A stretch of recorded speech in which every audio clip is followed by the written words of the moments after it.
గత 2 నెలల నుంచి నేను రోజు చాలామందిని ఫిర్యాదుదారులని కలవడం జరుగుతుంది.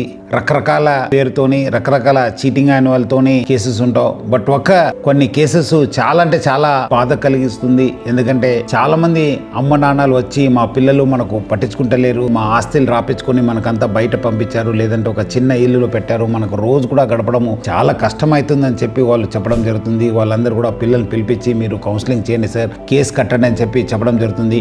మా వంతు మనం కూడా కృషి చేయడం జరుగుతుంది, పిల్లలు పిలవడం జరుగుతుంది. లేదంటే కొంతమంది వచ్చి మనకు ఏదో ఒక మంచి వృద్ధాశ్రమంలో పెట్టండి సార్, మీరు ఒక రెఫరెన్స్తోని మనకు అక్కడ చేరించండి అని చెప్పి కూడా చెప్పడము చాలా అంటే చాలా బాధ కలిగింది.